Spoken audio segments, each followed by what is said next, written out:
hear it, so let her tell it. People on the streets say Sabrina speaks.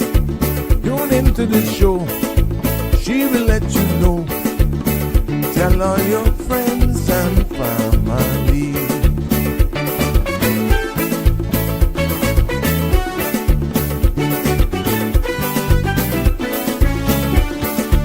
Real talk is no joke. You get the news straight up from grassroots and concerns. You will hear some people gone. So tell all your friends to tune in to the Good evening, show. Cayman. I'm Sabrina Turner, and welcome to Sabrina Speaks, your daily dose of clarity, truth, and community insights. Every weekday from 5 to 6:30 p.m., we're tackling the issues that affect you, from national headlines to grassroots concerns. Whether you're in traffic or winding down your day, this is your chance to hear it straight and speak your truth. So buckle up, Cayman. We're not holding back. This is the show. We gotta let you know. Now we got to go.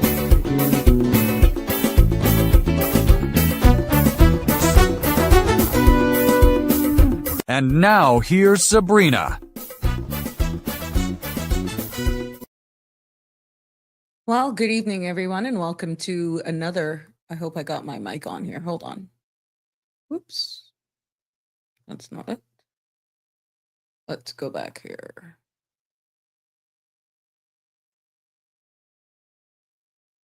There we go. Am I there? Good evening, everyone. Welcome to another episode of Sabrina Speaks. It's good to be back with you this evening. Just making sure I got my links up here. And so far, I'm looking good. Everyone can hear me? Yep. It looks good. Just getting my Facebook links up here for you to get us on Facebook. Yeah. It is a pleasure to be back here with you this evening. This Wednesday evening, bringing you another episode of Sabrina Speaks. And you may see the background with all of this festive, there we go, festive decorations that Sandra has gotten. Let's just overlay here. Here we go. As we play around in this space, but it's good to be back with you for another episode of Sabrina Speaks, Voices of the Islands, Conversations for the World, and the podcast where voices rise, stories unfold, and inspiration takes center stage. I'm your host, Sabrina. Yes, and the content you're about to hear, including any discussions or opinions from myself, guests, or participants, is intended solely for general, informational, and entertainment purposes. It is not a substitute for professional legal, medical, or financial advice. So I encourage you to consult with a qualified professional for specific concerns. And Bridge Media and all its affiliates disclaims any and all liability for any decisions or actions taken in reliance on the information presented here. It's been one heck of a day, so pardon me if it looks as though I'm just trying to get all sorted out here. There's lots of things honestly going on, but don't forget to like, share, follow, and subscribe so you don't miss an episode, making sure that we got you all online. I'm going to try to get the Instagram link up here now as well. That is a little tricky here for us. So let's do this. Let's go live on Instagram so that you can actually see it. Yep, there we go. We're going live, and let's copy that link. How we can get that link for you. There we go. So yeah, it is good to be back, and we're getting a lot of feedback. I don't know if you've been watching the live comments. There we go. Instagram. I don't know if you've been watching all of the finance committee meetings, but it's quite interesting and it's gotten a lot of attention. I'm trying to get the links here going. Well, we went live, so let's go. There we are. Instagram. We should be up on Instagram. I got my green mark. So for all of you on Instagram people, there we go. We got you going live there. So let's make sure I got this link here. But yeah, lots have been going on in the House of Parliament as each minister present their ministries. Right now, before coming up here, we knew that the Minister of Health was about to go on. So there we go. Let me hit send. Instagram people, you're on. So please share. Instagram, you're supposed to be up and going. And we're having this vertical thing in the background, and it's based on whatever device you are actually on. So the links have just gone out. Instagram folks on CMR, there we go. You should be okay right there on Instagram this evening. So if it appears as though I'm out of screen because I'm trying to deal with like two different frames at the same times, and it's not like I have multiple cameras, one for Instagram or for YouTube and another one for Facebook. It's just one camera as we try to perfect this space and making sure that we can reach the audience.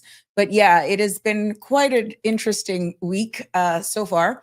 Pretty much my days are inundated with playing catch up, and even after, hi Connie Bonnie, even trying to catch up after the fact.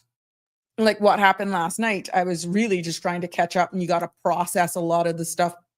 And we're seeing the headlines going out, and that's what the media is for. Not professing or proclaiming to be anybody in media at all. Oh no! Oh no! No! No! No! No! This podcast is to inform and educate, and there are just certain things that will come across that I will bring to your attention. And it was quite interesting with the delivery of some of the presentations, and almost cryptic, I would say sometimes, indirect terms, whether or not it's deliberate or they don't understand for context reasons what they're saying. But I'll go a little bit into recapping the presentation from the acting deputy governor.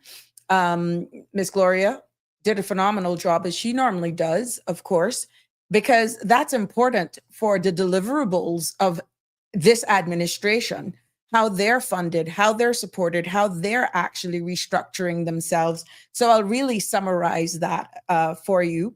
And there were some key takeaways, because I'm still, and I got to correct myself. Remember, I told you yesterday, just before coming live, that I had actually just overheard on my way coming to the office, the Honorable Minister Miles saying, you know, about and I think it was cross-questioning from Georgetown Central, I think the leader of the opposition as well, and Georgetown West, Perlina, whatever it was. I think he was answering them in regards to the amendments or the immigration reform, and I heard next year.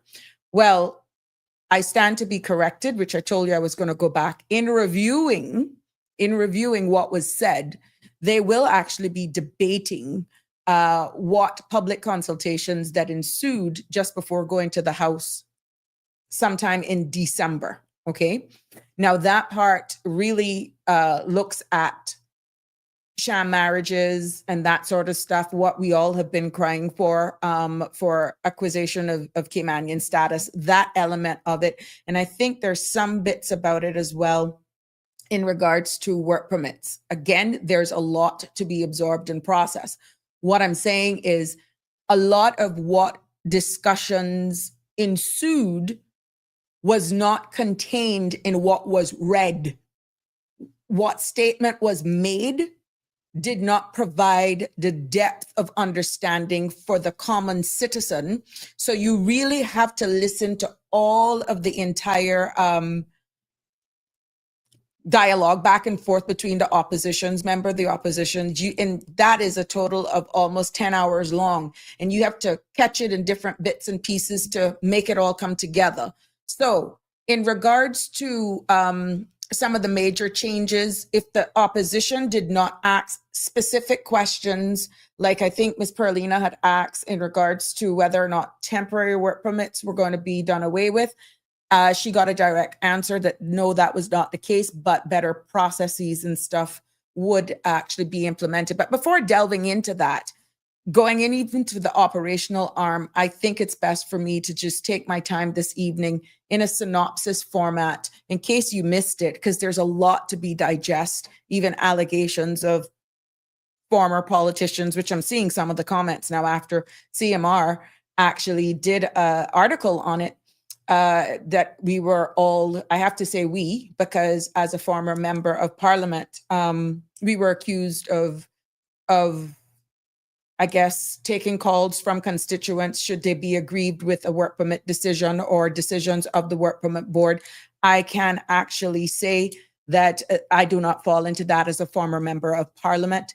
That could be looked at as human trafficking.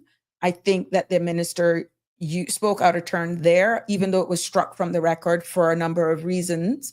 But would that be any different than anybody calling the Minister of Health to assist them in navigating how to get access to Cineco? Even though as the Minister of Health, you are not responsible for Cineco. What do you do when people reach out to you trying to navigate government if they can't get persons to answer their phones, which is the operational arm? Hence the importance of me breaking it down to you, the civil service and building or doing what they have to do to be world-class civil service. This is why it's important for me to summarize exactly what was delivered. So it got rather heated and left a number of members of parliament quite upset that the honorable minister would have literally, before being struck from the record, but unfortunately it's already streamed all over the world and it's already out there. And based on commentary, we were accused of changing or persons reaching out to us and making it possible for decisions on refusals of work permits to be done. And I can say that Sabrina had no share in part there. So I can remove myself from that allegation. And it should have never honestly be said like that. You may have had concerns over certain actions and behaviors of certain members of parliament, but to actually say that how it was said in the context it was used, that position in itself is not an easy position to be in, because again, the accessibility of your elected MPs is so easy that it's quite casual that if somebody sees me and they know me before I got elected, that they would have that friendly relationship, say, Ms. Turner, I'm having a hard time with immigration and this work permit was refused. This is my key person, or these are my key persons. What can you do? And I can only speak for myself. You would then try to assist them in navigating by calling either the director or someone that you may know in the temporary section. Maybe for me, having had a previous history with dealing with immigration, I would want to see the reason for refusal and that sort of stuff to see where things could be bolstered up and all that sort of stuff. But to say that a member of parliament, should a member of the public come to you because you're an elected arm, was actually facilitating human trafficking, I think that it was wrong. And to actually brand previous administrations for not doing that, even if it is a means of saying that there's certain unscrupulous behaviors, which I have identified here numerous of times, but to say that we all played a blind eye to it, no, the foundations were actually started. It's just the pace in which some of these things are actually moving at, that it may appear as though we all subscribe to what behaviors were being out there that are happening. I can only speak for myself. I can't speak for anybody else. But just like the honorable member from Kimmenbrack East actually cleared her name, and good for her. That's one time she used standing orders and just pointed it out. And this is not about whether or not you may like an elected person or not. It is just below the belt and the standards of what is being said, what is on record. There's just certain language that I brought up here in a numerous podcast before on decorum. And those were some scathing words that were used, whether or not you like who defended their reputation. Contrary to what you may think of any individual from the elected arm side of things, I the decorum, no, that was not the place. So I thank the chair for taking the break, and obviously conversations off mic happened. And when they resumed, it was struck from the record, but not before damage was done. So it left a bitter taste in the mouth. And then you had the Bodden Town West elected MP, Mr. Saunders, who pretty much could relate to the pressures that he's going through. And at the end of the day, all members of opposition pretty much says, we're here to support you. Like I said, we're all here pro-Caymanian. But I thought that was very important for us to point out, because a lot of times we do not, you only hear, boy, this one got loud and that one got, context matters. And you have to really sit down. I had to play it back a number of times to really make sense out of where it was derived. But I don't think that those were the right choice of words to use.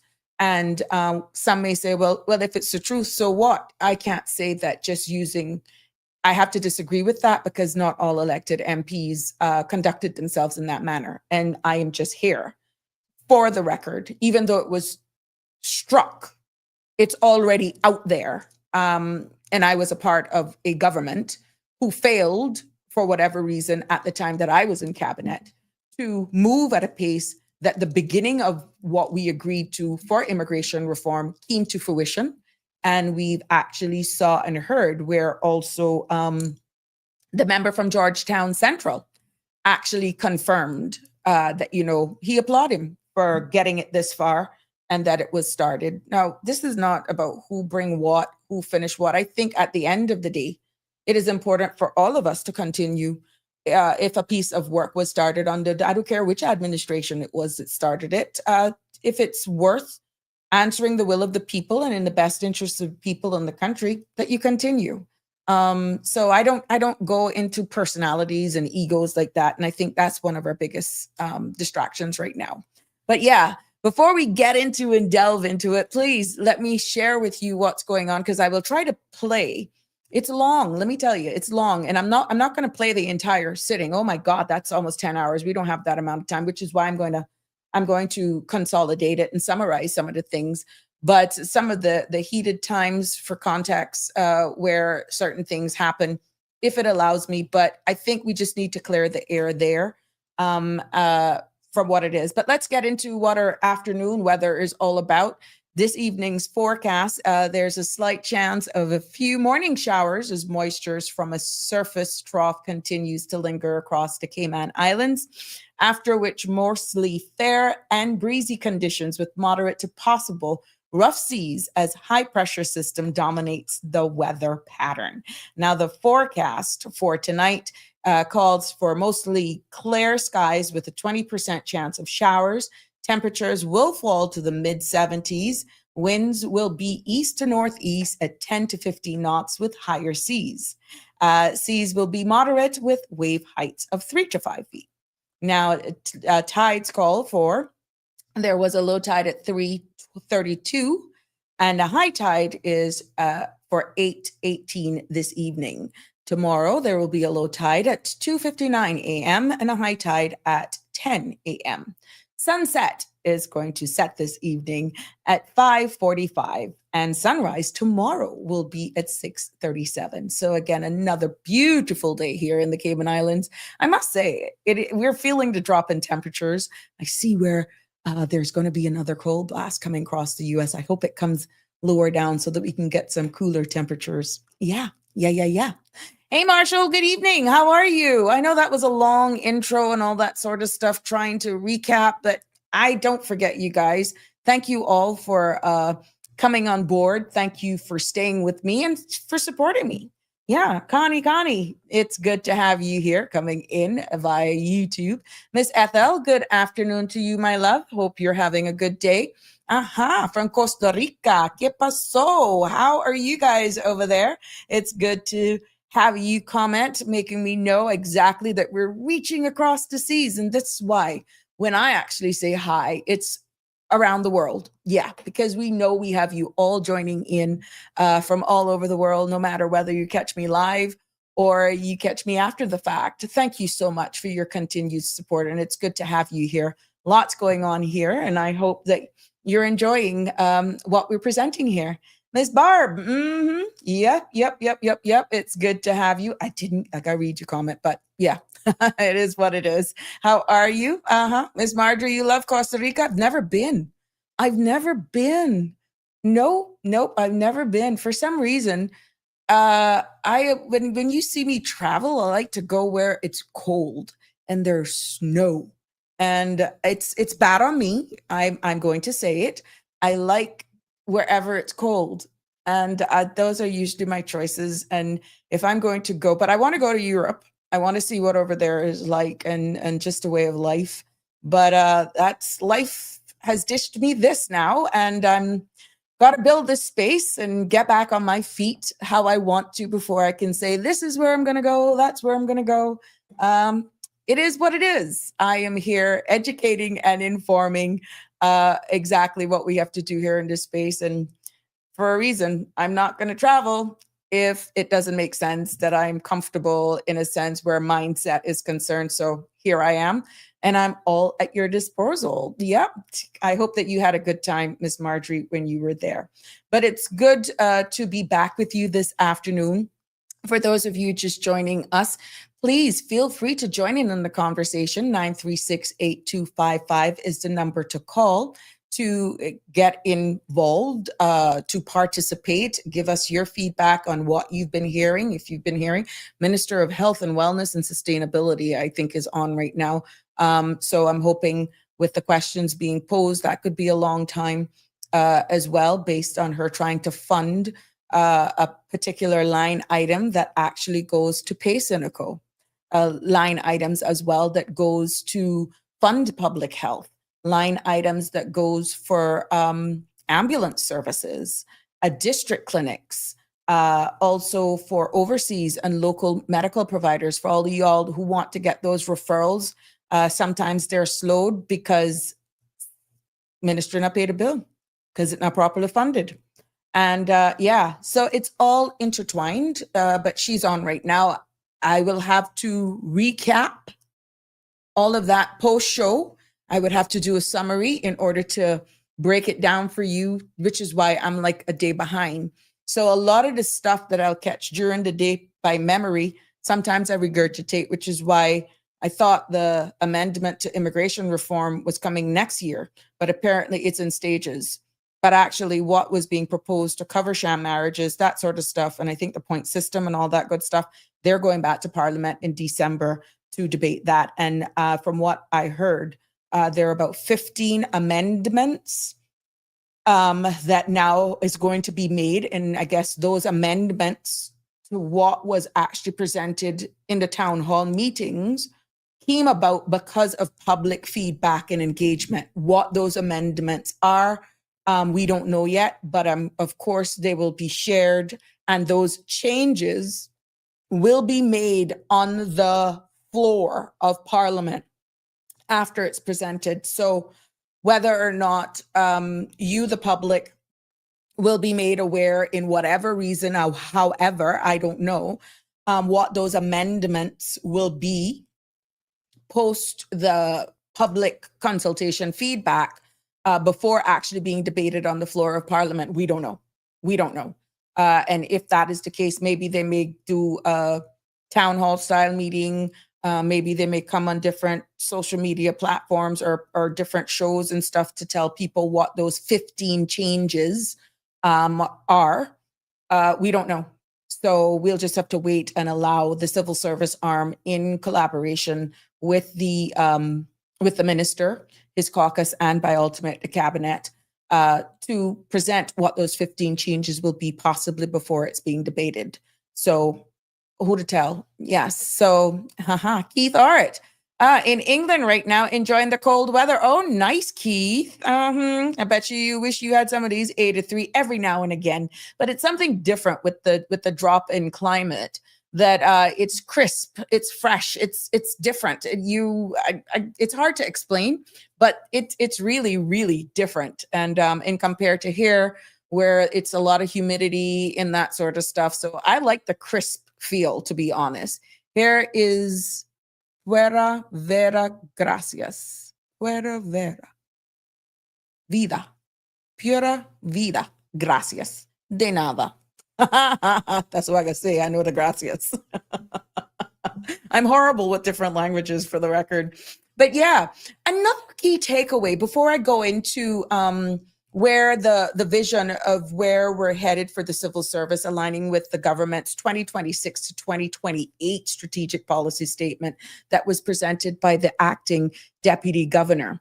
It was very important that because I noticed in some of the exchanges last night that it kind of got a little personal.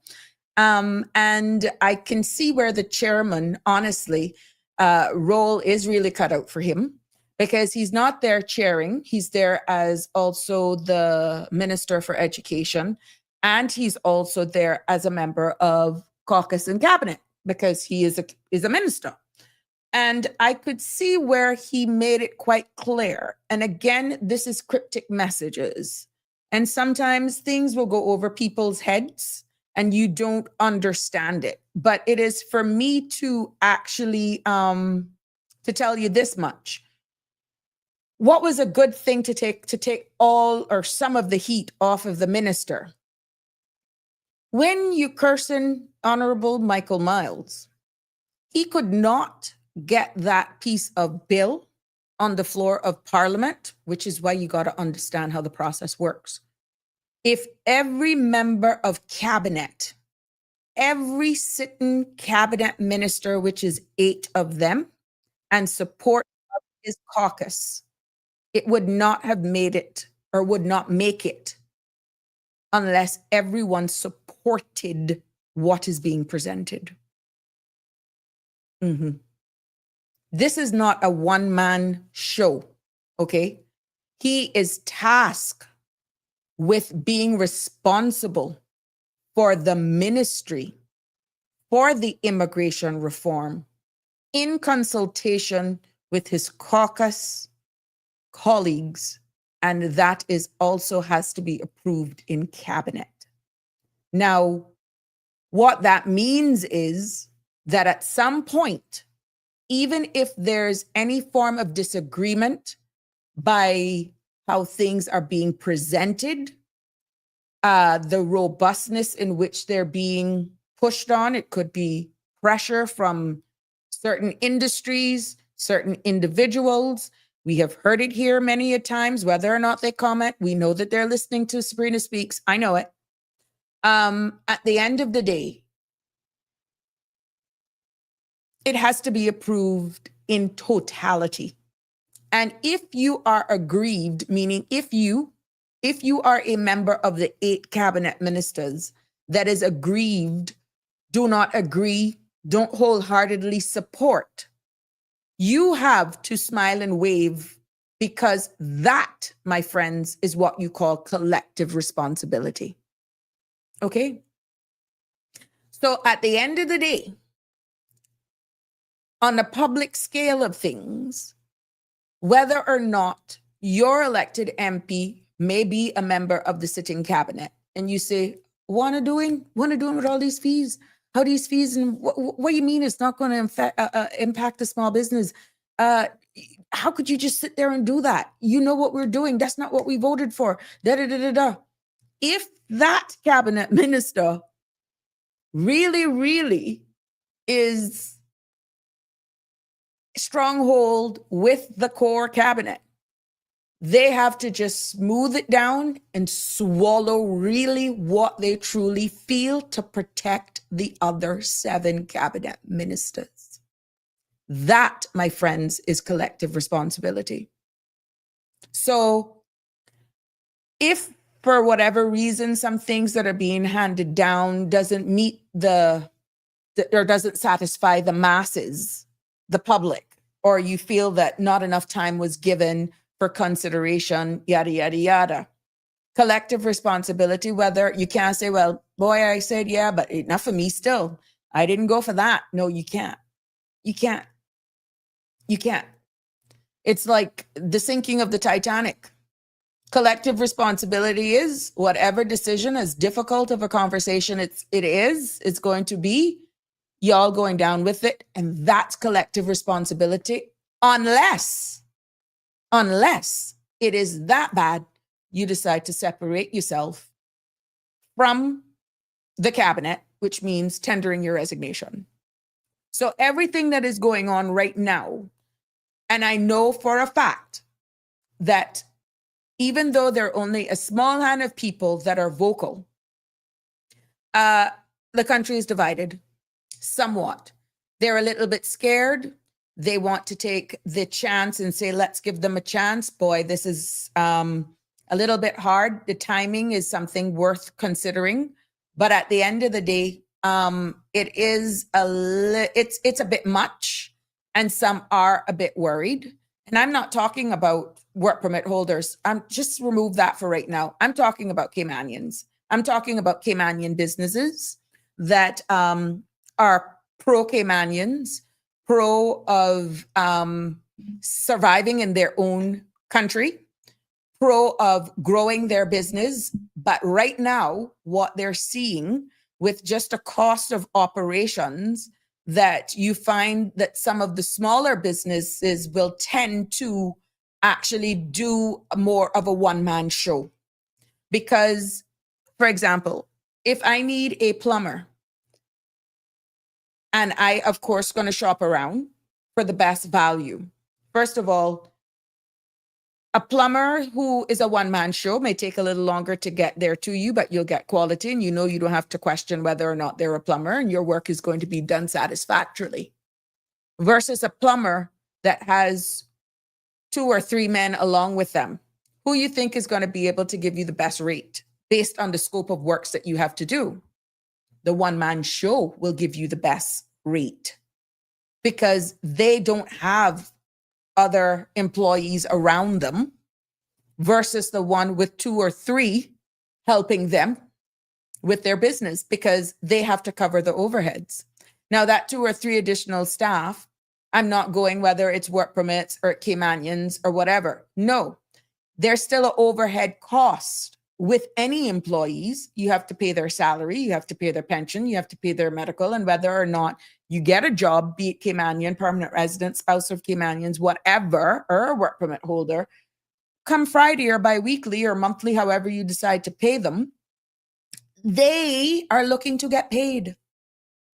So these are the conversations now that are being had with more so the smaller companies and businesses, be it mom and pop, be it those trade businesses. They are actually looking, and I said it, I think on Monday, of adjusting their sales accordingly in order to brace for all of the changes that are being proposed. So to say that small businesses are not going to be impacted, yeah. And I quote from a small business owner, only the strongest will survive. And I can understand from a national perspective, having worked in immigration, maybe this is a purge. This is a purge to get rid of all of those little businesses, because acquiring a trade and business license was so easy to actually acquire. But then they need to make money. They were probably taking out work permits, that sort of stuff for friends. This may be the opportune time for them to actually close down or just say, look, we can't afford to do it. That may be the case. We don't know. Unfortunately, only time will tell these changes that are being imposed, how they will impact our market, be it labor, be it opportunities for entrepreneurs or not. It's only a matter of time that will tell how it will play out. So one of the other things that I heard, which was quite interesting, that, government has this where Caymanians do not pay unless you want an express service for trade and business fees, that was to help create an environment where more Caymanians could be self-employed, creating an income generating business for themselves. They felt that was more attractive. But then we saw the flip side, even that it was all good intentions, we're seeing where the flip side of that now has possibly resulted to a lot of these businesses now hiring persons and really don't have, it's so easy then is what I'm trying to say. So easy to open up a business, whether or not you're skilled in that area to do the type of business that you're doing, that you do it and then you depend on other persons to make your business work for you. Hence the birth of work permits. And some people were saying maybe it is just so easy. The time has come now where probably that may have to stop or probably better vetted. Let's see. Again, the domino effect of certain things. We have started at the time, all good intentions, but now you have a period of time that you can see the positive and or the negative impacts of what started out as a good thing, or what you thought would be a good thing to massage, to create an environment for Caymanians to be able to own and operate their own business, therefore creating more jobs and opportunities. Now you're seeing where pretty much they're used as facilitators of work permits and can't justify full-time employment for the duration of time. So let's see. But to say that these things were not started on good intentions, I would defer on that. It was born on a positive vibe to help our very own Caymanians. And if we're seeing where something isn't working, then consider speaking to those persons who knows and put the necessary guardrails in place. Maybe you have to tweak certain things a little bit, maybe do a little bit more in due diligence in order to stop some of the negative spin-offs from what started as a good intention. So 936-8255 is the number to call should you want to participate in this discussion. And again, this is our space. This is your space. No topic is off the table. And don't feel that I'm thin-skinned, that if you think, oh, you can't bring up certain topics for her because, oh, please drop it. This is our space. This is our space, okay? And I'm willing to take on any conversation, not as a know-it-all, but for you to air your concerns and where we're going. But to say that right now, the feeling that we're having in our society isn't one of a bit nervous, I'd be lying. A lot of persons are a bit concerned. Some people are nervous leading into the holidays. Some people are nervous looking at, and this is not expats. These are our very own Caymanians who are not vocal in public spaces like this, but I'm telling you, they're talking. I'm telling you, they're talking. But they are concerned, and them remaining silent isn't going to help. But I thought it was important for me to just pretty much try to dissect some of what was said by the acting deputy governor, as they're calling their title, their roadmap, their launch of the new civil service strategic plan being called Our Journey to World Class. And, the deputy governor, acting deputy governor said that line is not just a slogan. She said in her delivery last night that it's really a roadmap that is built on 3 pillars of the civil service. And remember, the civil service is the operational arm of government. And it's built on human resources strategy, good governance, and public sector reform. And when she broke it down, she looked at what was delivered at the end of the day. She looked at the importance of investing in persons, in people, and that pertained on what changes they're making where payment is concerned, leave, and overall well-being. And leave meaning maternity leave that includes fathers as well, and mental breaks as well. They are including that part of it. Hi, Miss Lucille, how are you? Awake and listening. Thank you, my love. I'm doing my best. I got to do it, Miss Lucille. Got to do it. So when she actually delivered that, what does that mean for you? Because remember, government, your elected arm now, has to pretty much fund the civil service in order for them to deliver for you. Okay? Remember, you will hear our officer or MP saying in breach of Section 55, when you're talking about, I think Honorable Michael Miles said something about he is looking at shrinking government. I'll tell you what that means in context. By implementing technology that will make services more streamlined, more efficient, instead of hiring people. Now that struck a chord, and I think at the time only 2 members on the floor picked it up on the opposition because they asked for more context. Does it mean you're going to be getting rid of staff? Does it mean you're going to, whether or not persons feel that it's too top heavy anyhow? What does that mean for the Cayman Islands?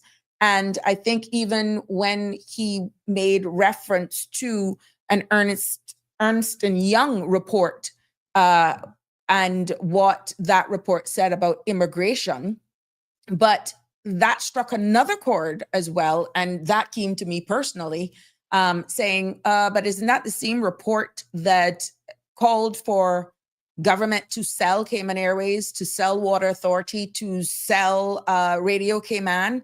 Why is he talking about that? That's not what we want. Also to sell Turtle Farm, by the way. And implementing other things, but I'll go into what that means in layman's terms for you.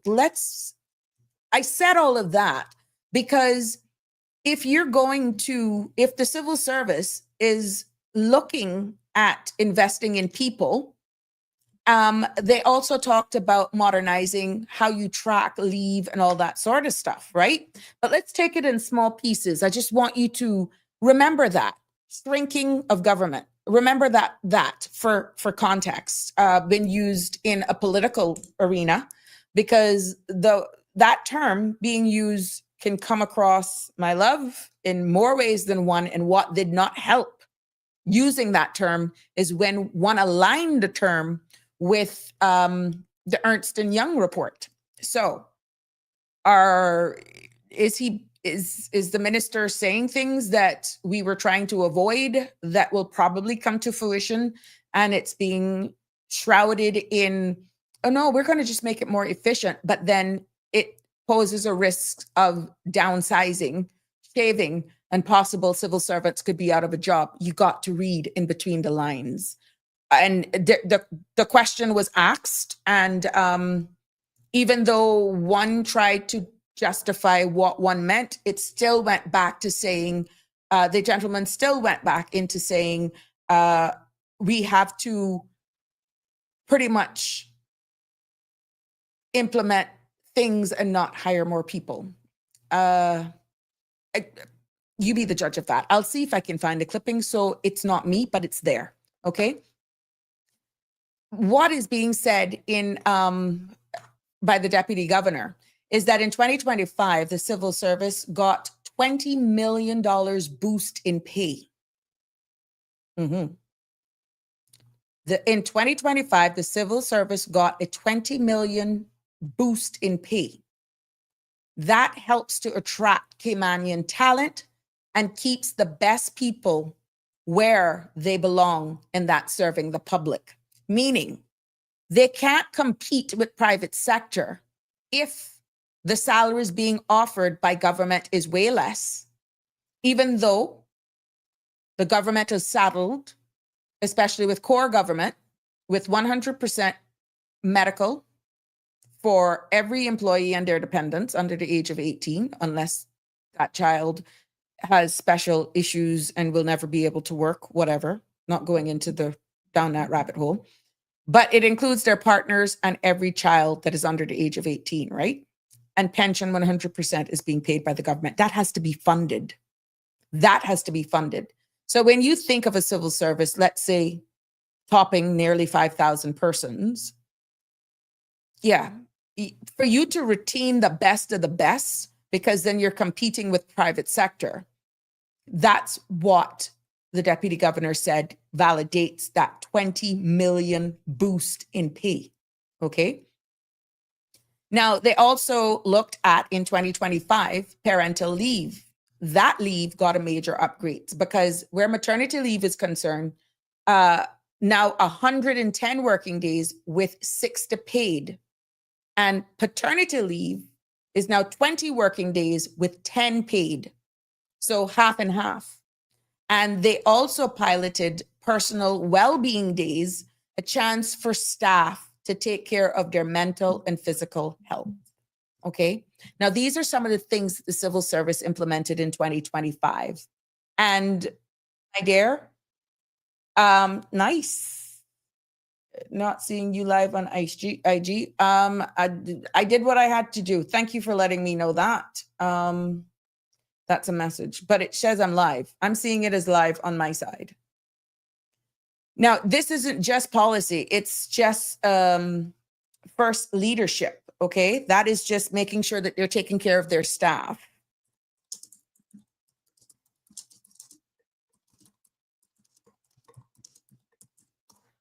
Okay, just responding to that. I'm just making sure I get all of this stuff going on. You see, I don't have anybody lurking in the back that can tell me what's going on as a tech person, and I'm not a techie. I'm learning this as we go along, but just keep in focus so that I don't lose track of where I'm at. So they pride themselves as offering that as something attractive to get persons to stay or to even attract better talent, okay?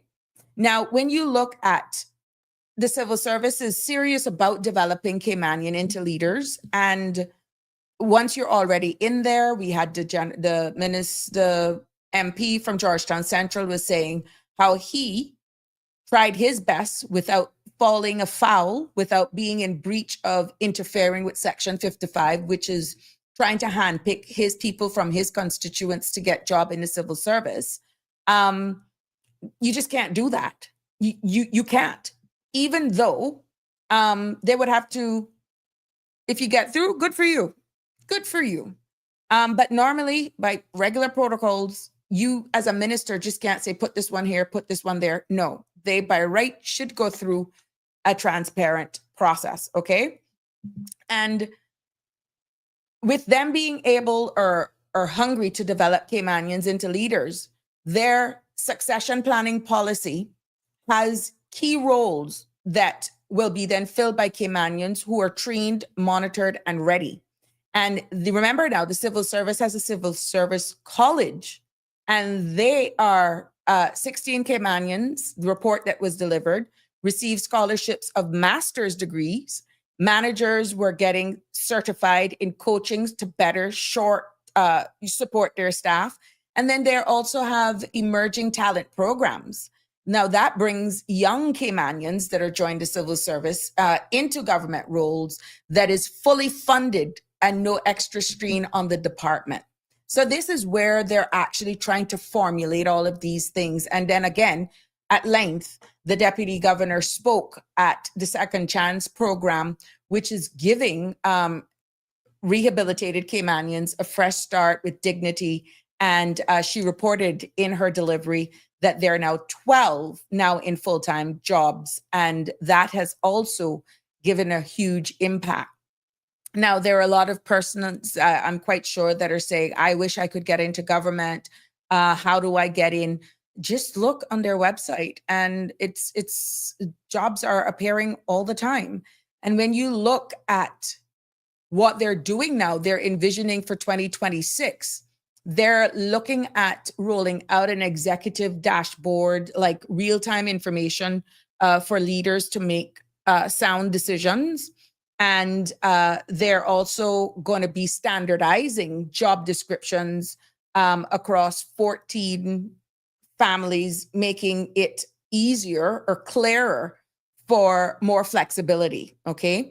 Because sometimes what we have seen is that these job descriptions and even job positions, they're asking for everything but a Harvard degree, but yet you may be a Cayman. You just need to give it a chance and to prove that you're able, willing, and capable and trainable to hold these jobs. So what they're doing is trying to modernize government to serve the country even better. Now, when they looked at the whole risks and all that sort of stuff, you know, they're bumping up their IT, their digital footprint, making sure that governance and security is also not just a buzzword, but it's really the backbone of trust for how the operational arm of your government, the civil service, runs. And she noted that there is going to be a new enterprise risk management unit, and that is helping various government departments to identify and manage different risks that could be out there as security threats. And then she also mentioned in great detail that the National Security Vetting Unit will also ensure that very sensitive roles, their key positions within government, right, are filled by people with integrity. So I'm quite sure they're going to be doing a huge due diligence process on for certain roles, just because of the nature of information that they will be privy to, what accesses they may have to certain systems within government. And they're going to bolster that in this between now and 2028. Now, she also highlighted, which is quite interesting, disciplinary procedures, because we've heard so much persons saying that persons get involved in government and they can do whatever they want. There's no accountability. They just hold their jobs and they're just freeloading off of government and nothing can be done. Well, the acting deputy governor says that they are they're being modernized to ensure that fairness and accountability will definitely be on the top. So again, this is only time will tell that this will come to fruition, and we should actually be able to see the deliverables and the outcomes of that as time progresses. And term limits as well. She went into the term limits for non-Caymanian civil servants, aligning those with the private sector. Again, this aligns with what the Honorable Minister Miles is saying, that you can't have private sector saying one thing and government doing something else, and then they're running to government as a safety net because they're not subjected to a rollover. This has been confirmed. It's now in the Hansards that term limits are indeed coming for non-Caymanian civil servants, aligning with the private sector standards. So now there may be some exemptions. We heard that in some of the debates, that there are just certain areas in government that, we just don't have the amount of individuals to fill every role, or we may not have the individuals with the requisite skill set to fill the roles. What was interesting, and I digressed a little bit, is that Honorable Minister Miles did confirm that member for Georgetown Central then says, do you foresee the number of work permits going down anytime soon? And he said no.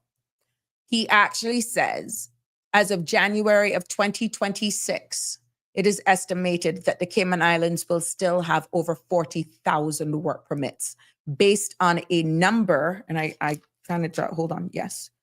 There will be over 40,000 work permits that still will be, or positions that would need, they're forecasting us having a total of over 40,000 work permits here because of two major hotels, a condo complex, and there's a huge other thing in Peace Bay. So there we go. There you go. We still are not going down to work permits, but now people are becoming more vocal. Ms. Sabrina, that's not our problem. We're saying it's too easy to get status. We're too easy to get permanent residence. But then that's not the tune on the ground for where people are working. But again, I said I digressed. So even here with the rollover, if we do not have the Caymanians with the requisite skill set in order to actually fill those roles, even with term limits being introduced, those roles may be so critical that succession planning, hopefully, will be a part of it, which they have alluded to. And I'm hoping then that that will actually work out eventually. Now, they also looked at the Office of Education Standards as well. And that is raising the bar in schools and early childhood settings, right? And they also stated that the new inspection frameworks, because this is the operational arm of government, the new inspection frameworks are in place. And when they are looking at a risk-based approach, target schools that needs the most support. Of course, POCs now, And the honorable minister responsible for immigration reform and immigration says that he will be working closely with POX. This is the deputy governor's office, right? Now you can understand. And they also said that they would be with looking at mental health and well-being are now part of the inspection criterias for the education part of things. And the well-being committee is helping schools to create healthier environments for students.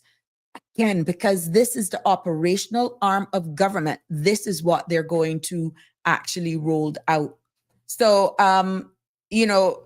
they said that their staff also participated in the relief efforts after Melissa. And in just a week, they raised over $27,000, all proceeds online through their new HR system. And, they launched an emergency salary advance policy as well for those civil servants that were from Jamaica, so that they could have facilitate them in drawing their salaries early to help their friends, their families or loved ones over in Jamaica. And it just shows how much they care. So what they're looking at now moving forward, which is why it's important that they get this approval done, because they have to pretty much be there. And it's hard really for the elected arm to say, we're not going to fund the civil service. How you gonna get your things done? You got to fund them. And I'm hearing that they're asking for a COLA, that they're looking for a salary uplift, which again, I'm not so clear on that, but I don't think it will be. Maybe at the end of Christmas for a gift based on the savings. Let's see. Keep your fingers crossed. But that is being asked of every minister. Do you have, by the opposition, especially Georgetown Central, is asking every minister, is there something in your line item, in your budget, that you can uplift your ministry for a COLA? So let's see. So what's really coming up for the operational arm of government is that their aim is to offer more scholarships and training. Their aim is also the expansion of succession planning, which creates pathways for upward mobility within the civil service. So there is no glass ceilings. And this is why they're feeling that if the rollover system is working, that will create pathways for locals to see themselves getting eventually to higher positions.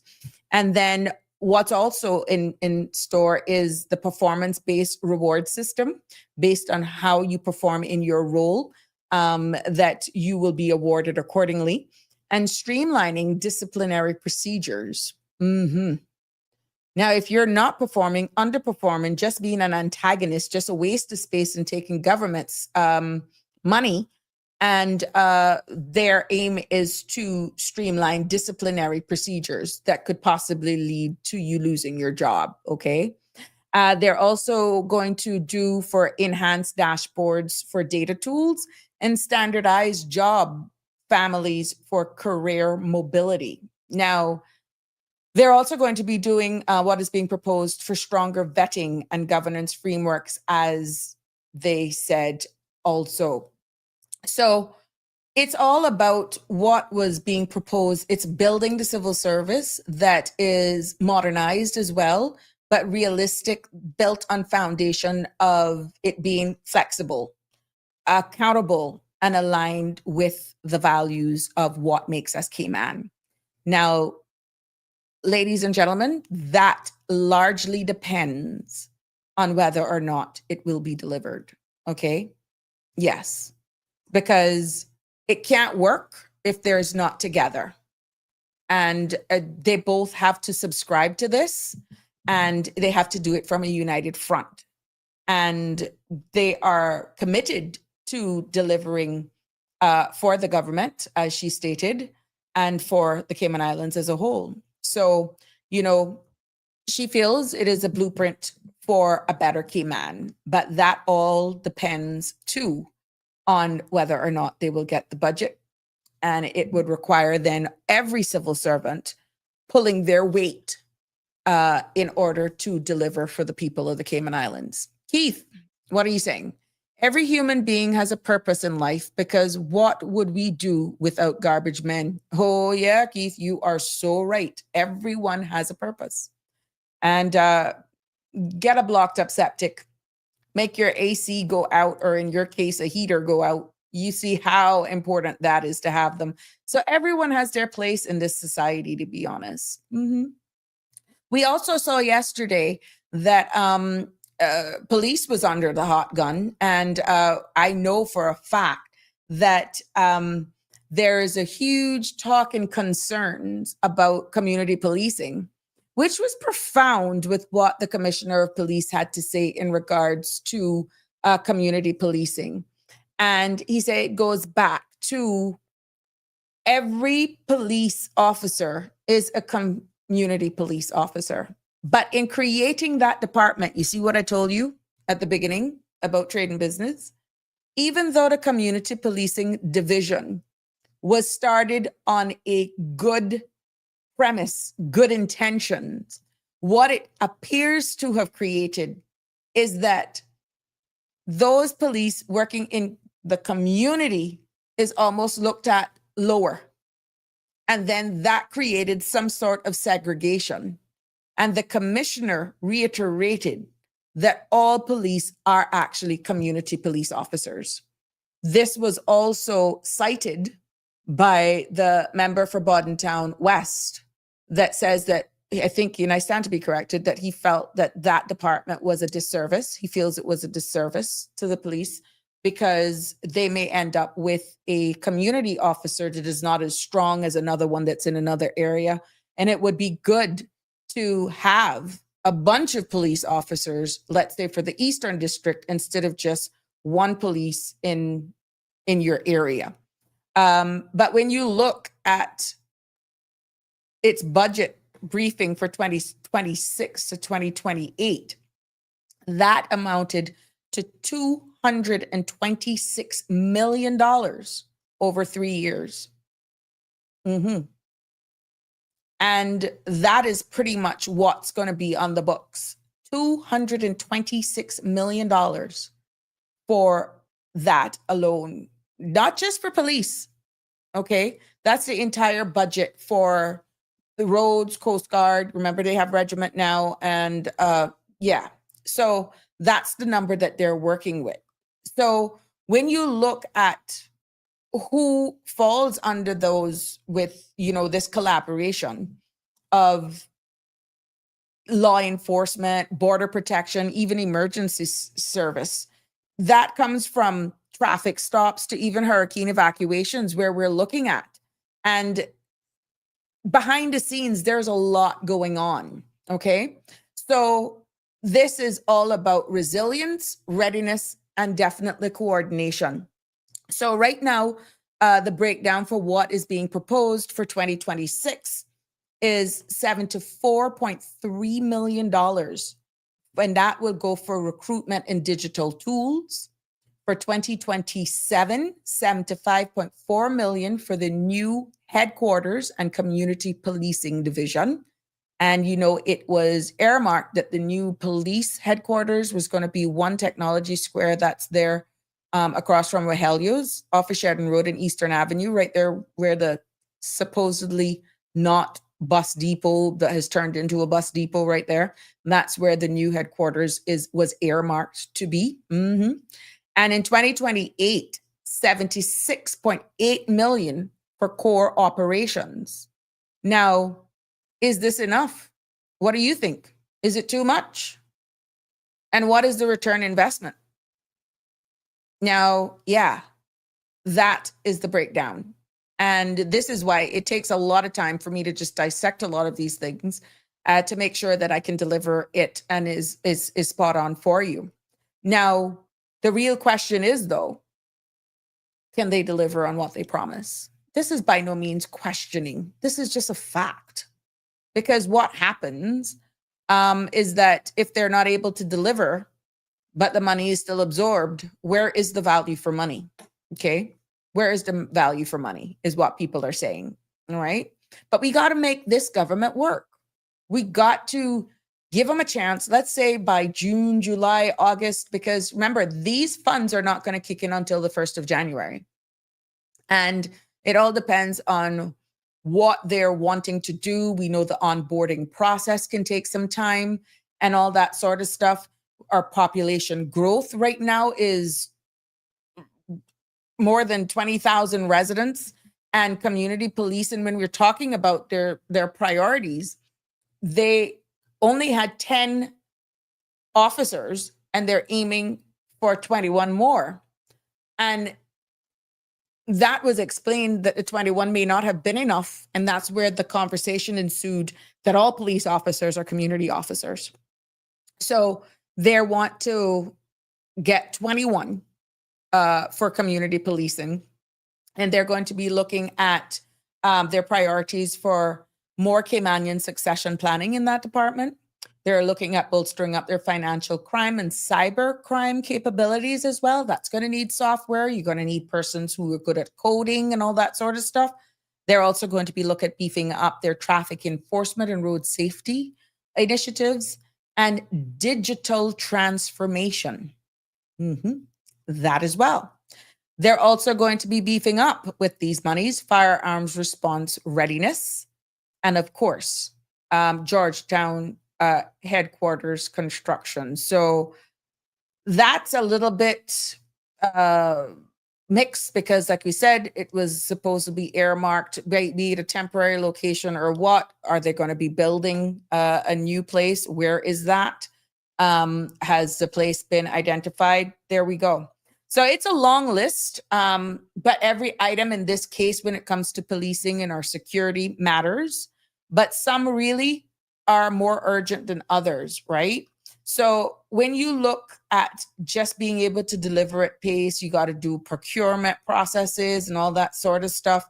You're looking at the needs of the communities. You're looking at the issues with traffic. Execution is everything. And at the end of the day, the transparency is key because that's what you deserve.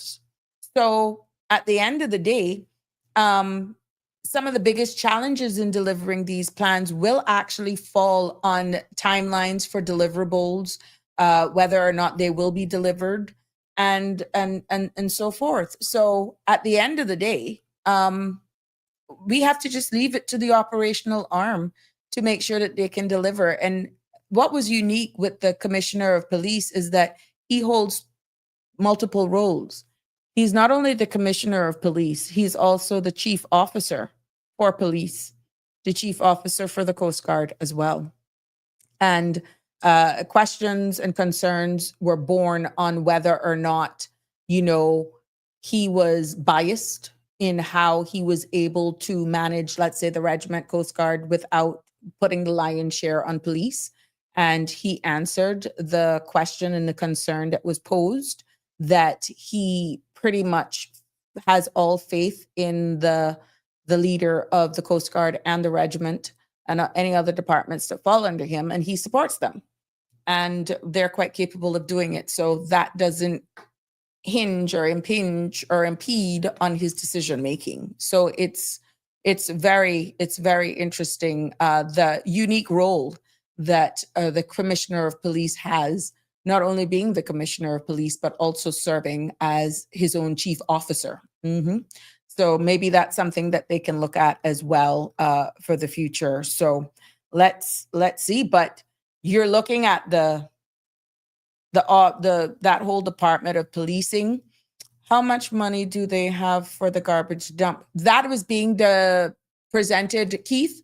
I will have to report on that tomorrow, because upon coming up to this show today, the Minister for Health and Sustainability was on, and that line item for the DEH would fall under her. So I would not have been able to tell you how much is allotted, but I will be tomorrow. Okay.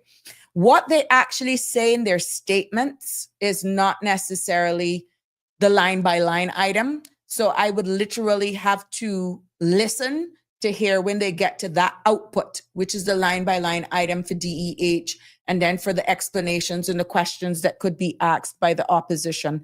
And so that will be my homework for tonight, to be able to give you an answer tomorrow on that, if you don't get it yourself tonight by going back and listening for yourself. But good question, to be honest. And what would be the strategies put forward to deal with that as a government?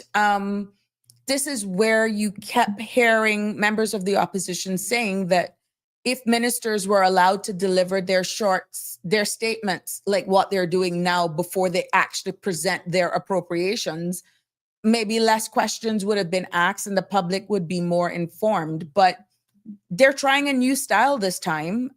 So let's hope it works.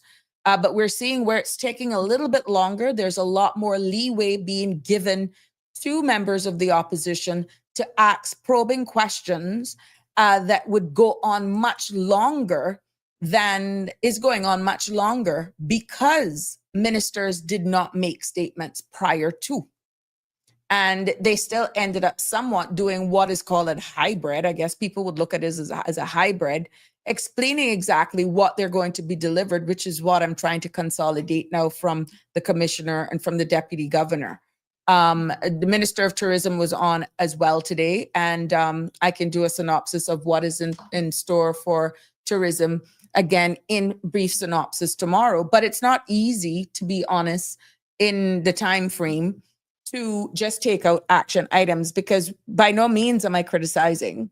I am just delivering the facts here.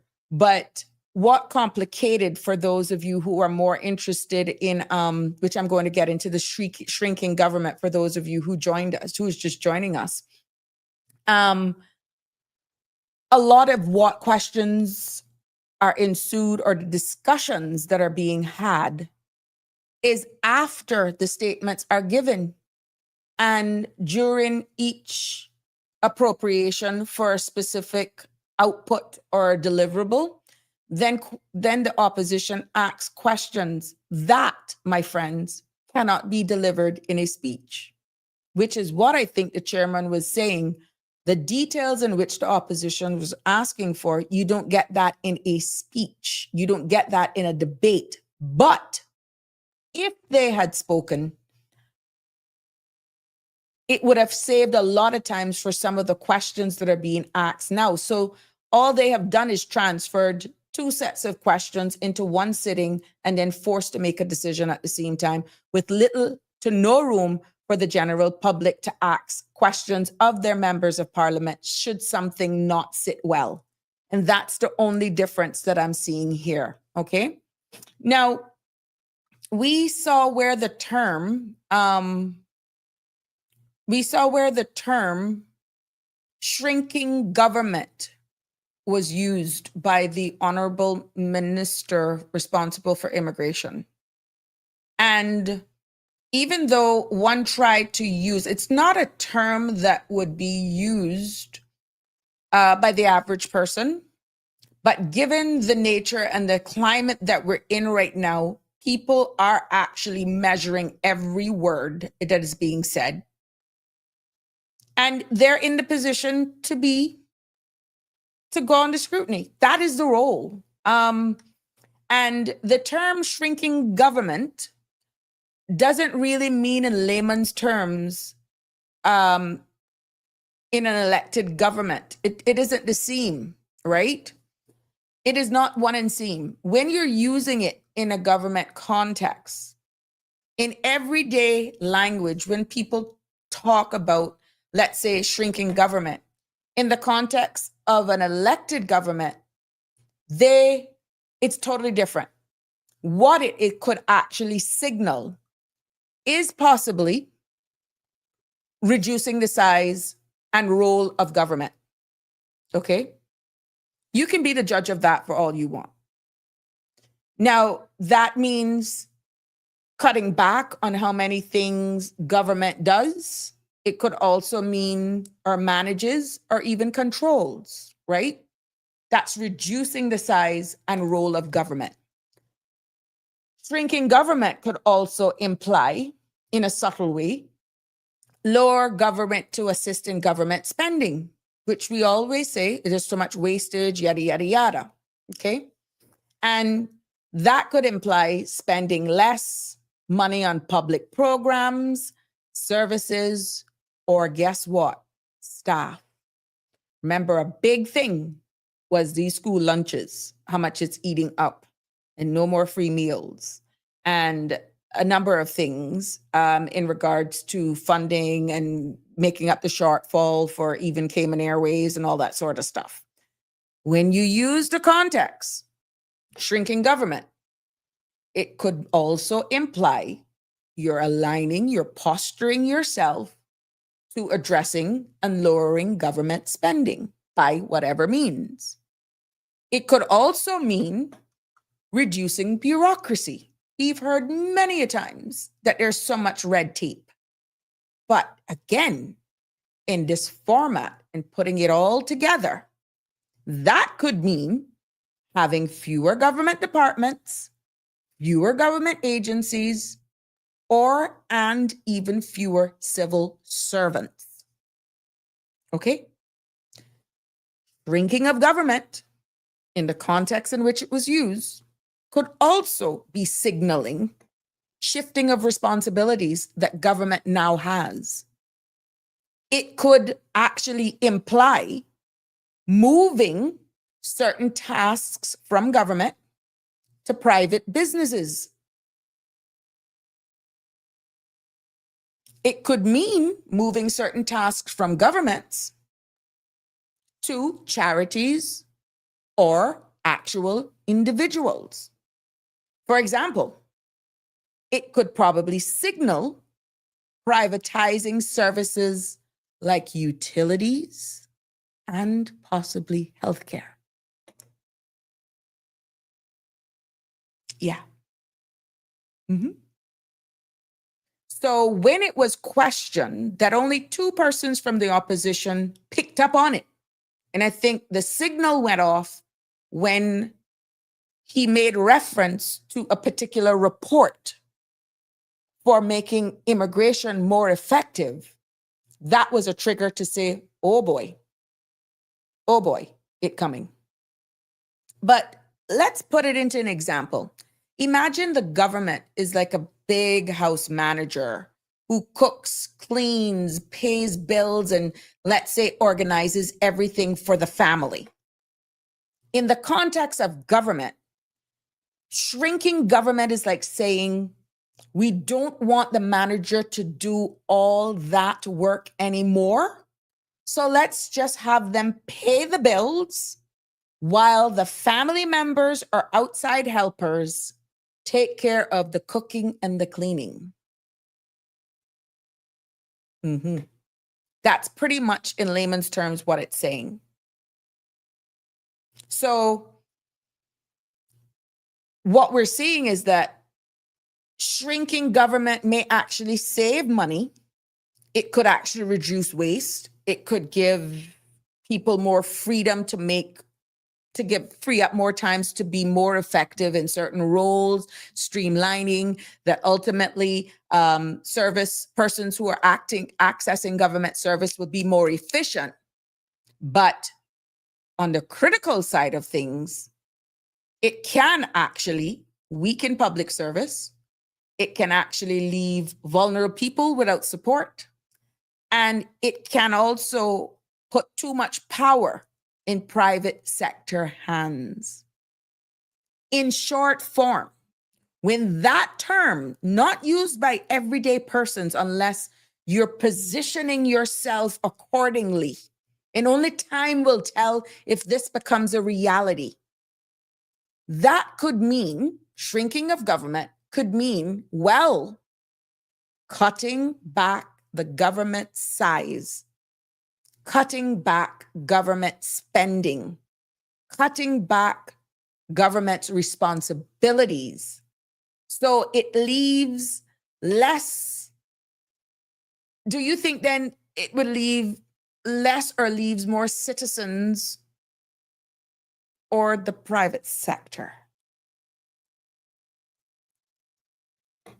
Can you imagine if our water authority is sold, or those services which they're a statutory authority and the rates now are being manned by a private partner? Or schools. Oh yeah, book fees is one thing, but actually paying something to go to schools, because to make it more efficient and effective, everyone has to pay for their kids to go to school. Mhm. So those were the terms that were used. And like I said, only two persons really picked up on it. Only two persons picked up on it. And when you're looking at privatizing some of the service, if governments decide to go that route, which again, don't shoot the messenger. Every sitting member of cabinet would be responsible if this is what it means. It's not just Honorable Michael Miles. Nope. Every sitting member of cabinet and caucus would be actually supportive of this because he's only delivering what has been agreed by his team. And that's every one of them in cabinet and caucus. Okay. Keith, what are you saying? We are not getting value for money for what we are paying our members of parliament. Well, they have only been there April, May, June, July, August, September, October. They have been there going into 7 months. Are you saying after this budget cycle then, Keith, that probationary period is over? Or you're going to judge them after a year and a half? Because technically, they're not able to deliver on what they campaigned on because this budget will allow them now to deliver on what they campaigned on. Okay? There's a reason why I am sounding the alarm of certain language that is being used because many of us will not look and hear it at the bigger picture. But if this is how we're aligning ourselves based on 1-2 words drop here, oh, go over your head. Oh yeah, no, that's not what I mean. But yeah, but we have to implement certain technologies to just make things work better. Indirectly, yeah, that's what you're doing. And it could be a combination of privatizing. It could be a combination of reducing the size of the civil service. It could be, yes, by cutting government spending. How that is defined, we could possibly explore what that may look like. Or it could also include shifting responsibilities to private sector or community-based organizations or individuals. There could be one particular individual that just has the perfect line of service being offered to the community that bang, oh, we're just going to divest that to that individual. Oh, we're just going to divest that to that company because you know what? People have been complaining. They can do it better. Let's just pay them to do the work. Mm-hmm. What do you think that happens with some of the departments right now that are operating if it's divested? Because more than likely, where they're going to privatize that to already have their staff. They're not going to absorb who's left behind. What's going to happen? This is hypothetically speaking, but what I'm saying is the term has already been used. The stage has already been sat, and only 2 members picked it up, whether or not you are for or against them. I am only pointing out the obvious. I am for no particular side because I picked up on it immediately. And what triggered it for me was when the minister pretty much called this report to pretty much solidify one's projection in what one was saying. And the said report also made recommendations to divest or privatize a lot of things that is now feeding a lot of our 5,000 civil servants. Okay. So when you look then at privatizing, some of the services, if government decides to sell or outsource operations, for example, like I said, Cayman Airways, Water Authority, or even garbage collection, that, my friends, would be shrinking government in this context. Instead of government employees running these services, private companies would take over with government only regulating them. Yeah. And when you look at then, what does it mean by reducing civil service size? Cayman has relatively large civil service compared to our population.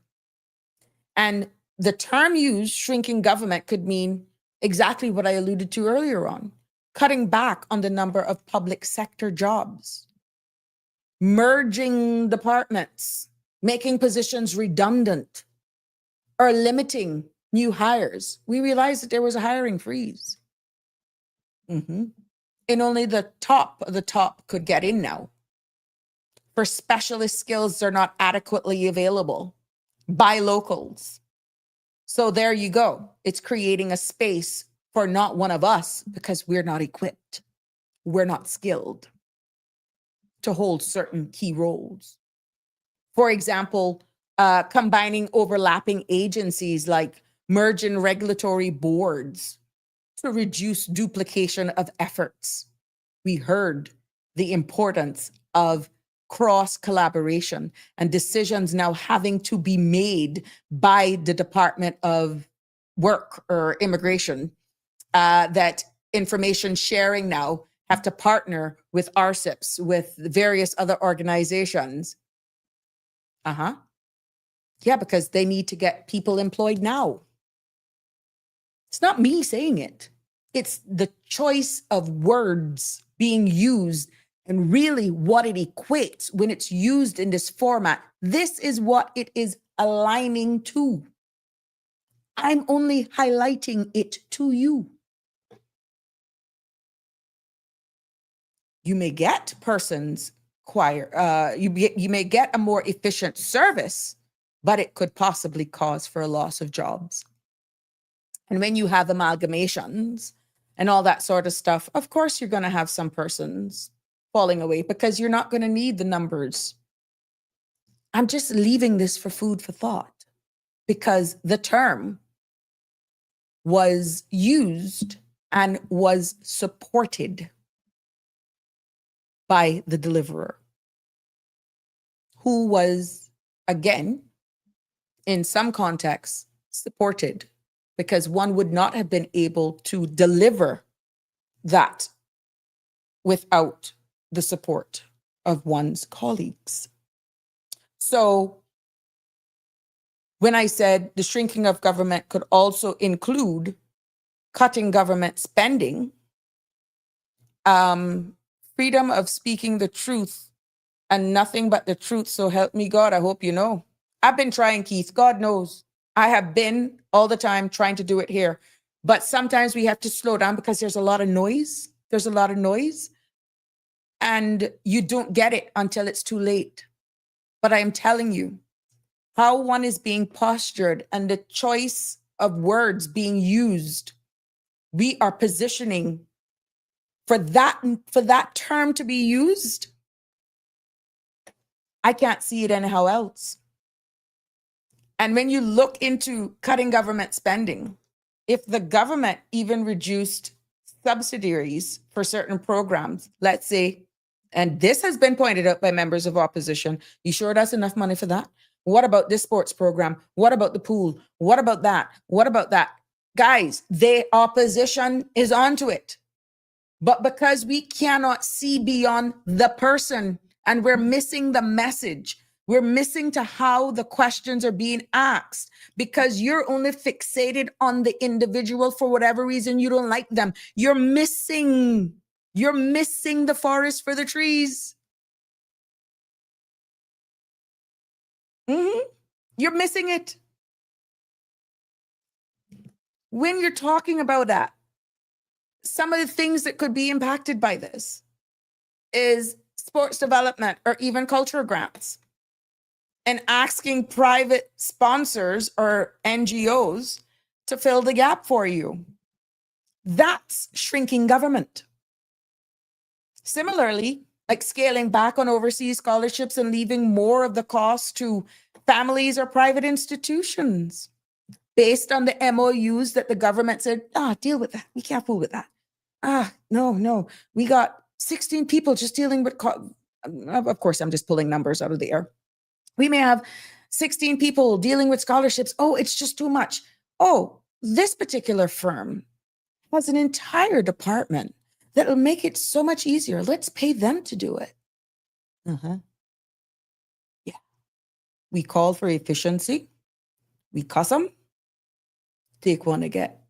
Because I can tell you, that line was not used by error. It was not used by error.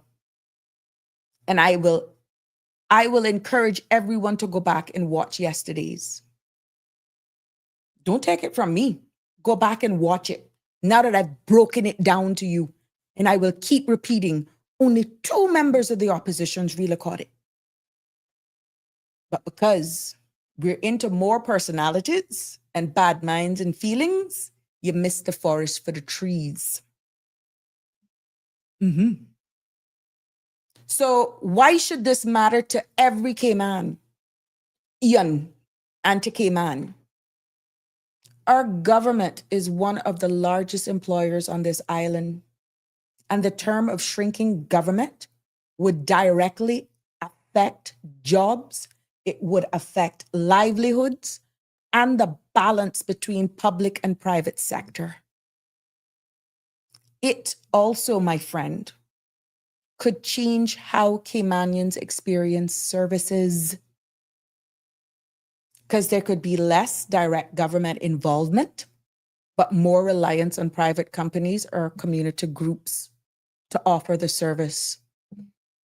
And the debate is always about balance, efficiency, cost, savings versus ensuring fairness, accountability, and access for all residents. Okay? So, I think we really need to look at this at a whole different level because, like I said, I'm not telling you some departments are top heavy, but you got to listen and take personalities out of when you're listening. Because if you think they're not coming for you, they're coming. It is on record. It is on record. And what that could mean for a country, again, is shifting control.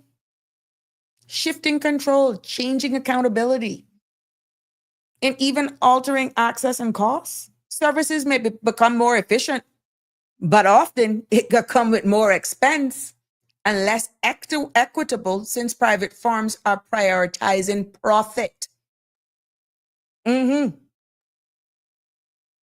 So when they speak in this cryptic way, because that's deliberately going over your head, you got to sift it through. You got to sift it through and really look at what they're saying. Really listen and process what is being said. For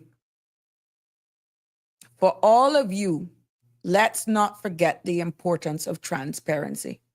The real Michelle, you can't even say that they're not being transparent. We're just not picking up because of how things are being said. And that is deliberate. The choice of words, the phraseologies.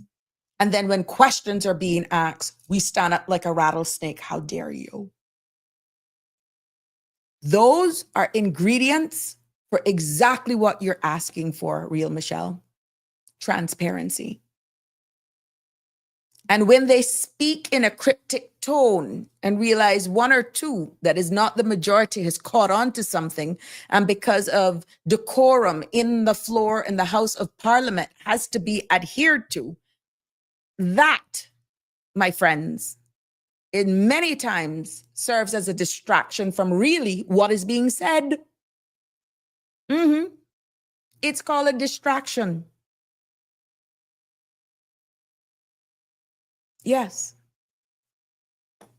So when they talk about privatization and not using vague or coded language, really they're avoiding backlash. They're also playing on limited awareness, and they are indirectly shaping perception.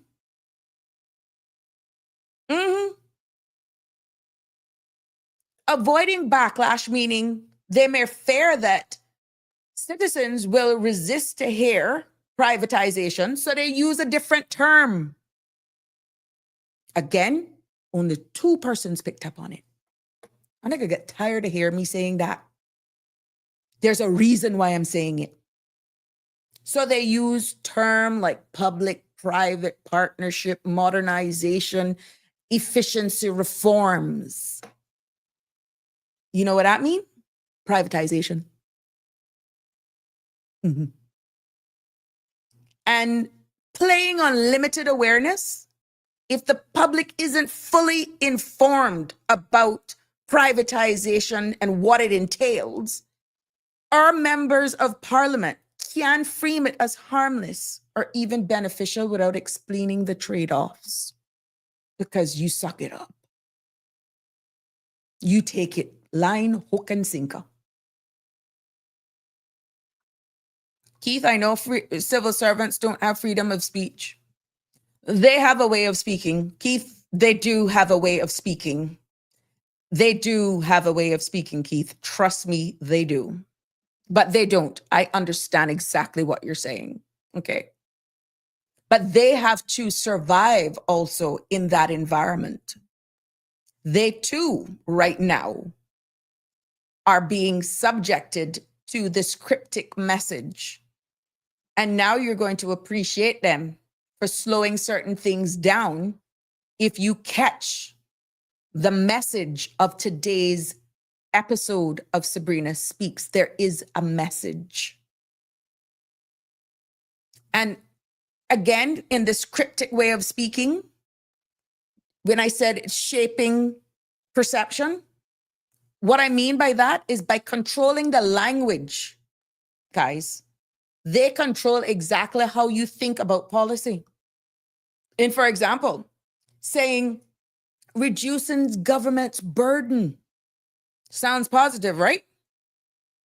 But it hides the fact that the citizens may pay more out of pocket and you're out of a job. Mm-hmm. Yep. So you then may say what it means for our country. There's a reason why I'm repeating this, guys.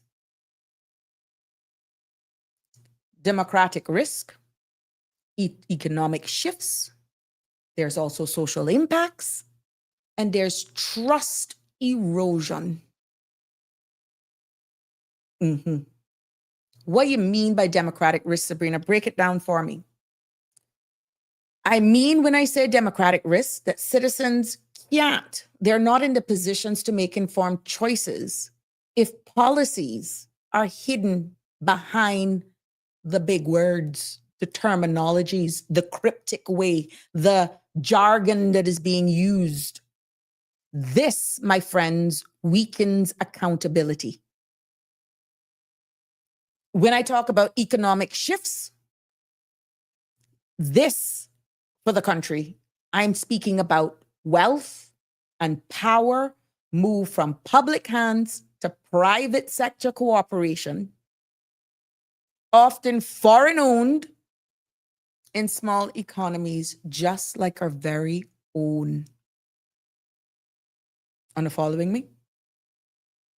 The social impact now is when, forget the middleman now, forget them. We only got up here and way down here. Middleman is that gone, okay?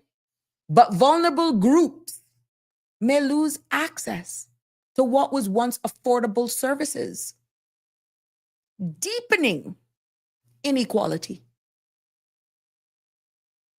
That's only a tip of the iceberg of what I mean with social impacts. And then when you look at trust erosion,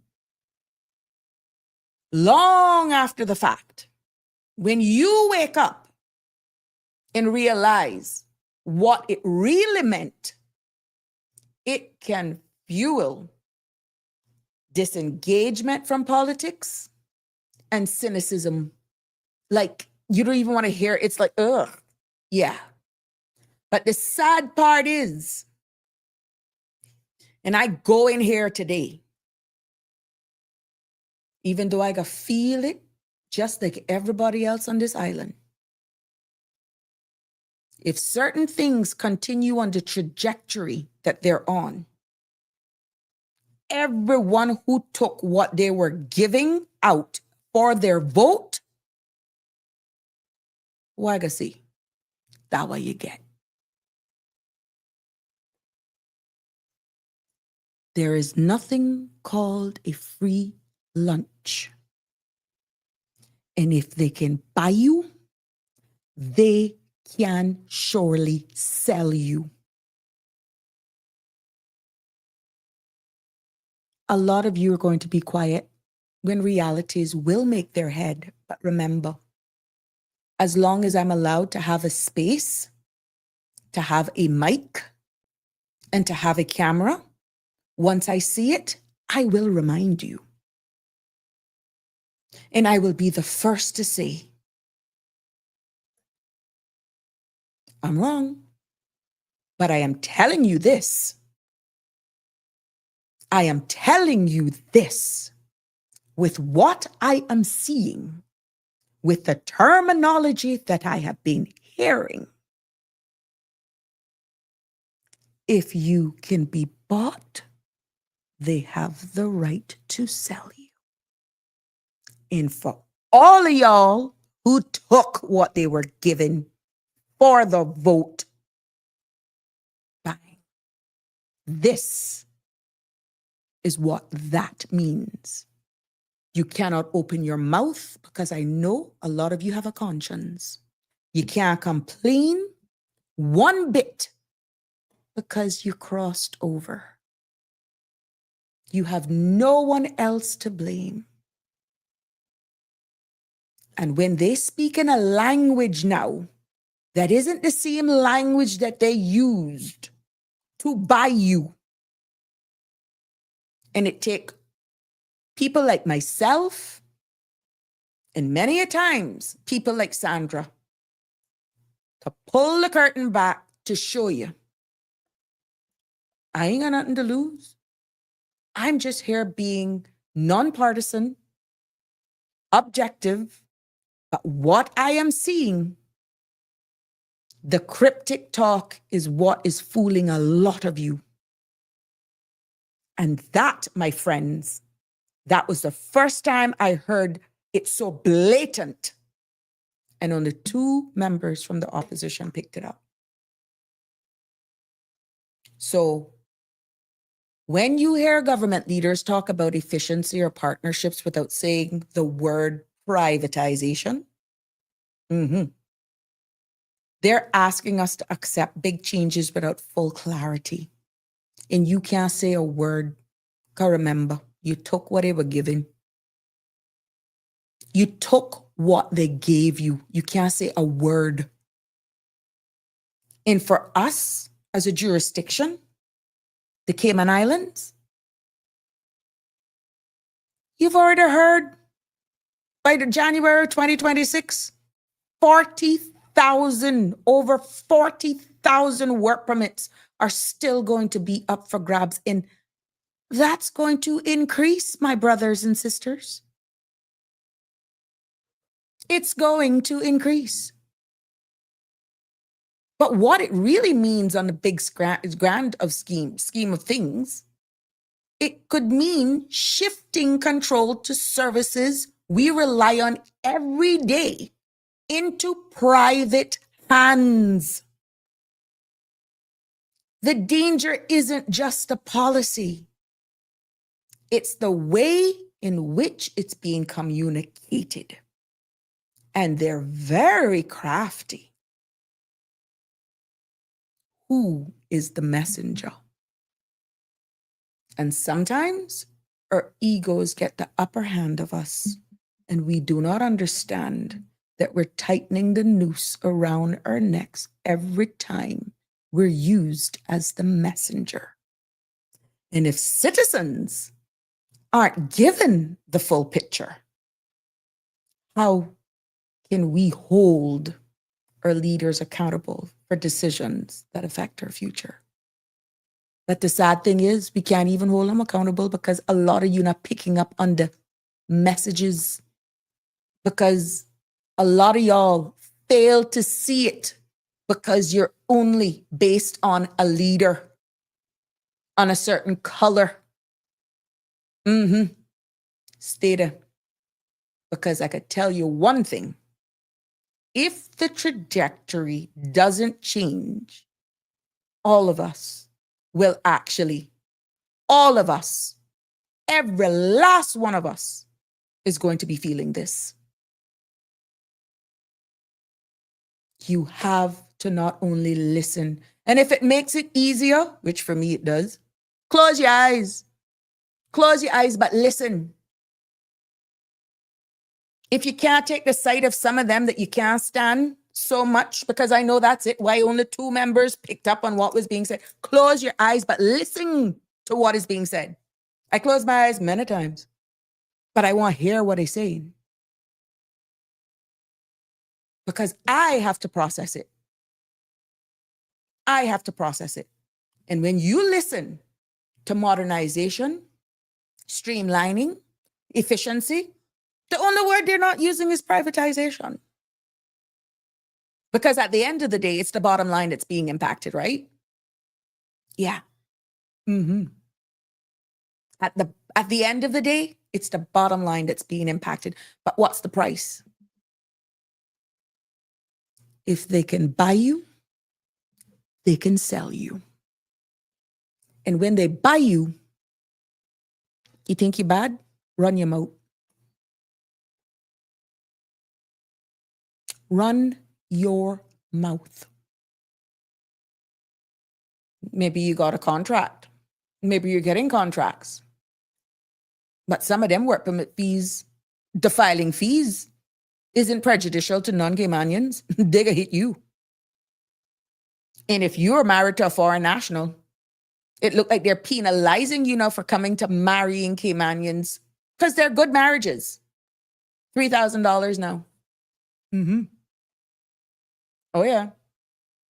So even though you may get the contracts because you aligned yourself accordingly, or maybe you aligned yourself with a certain group because you know shrinking of government was a part of the agenda, and you have aligned yourself with certain businesses that you know they will actually send that business to you. Yeah, I said it. I said it.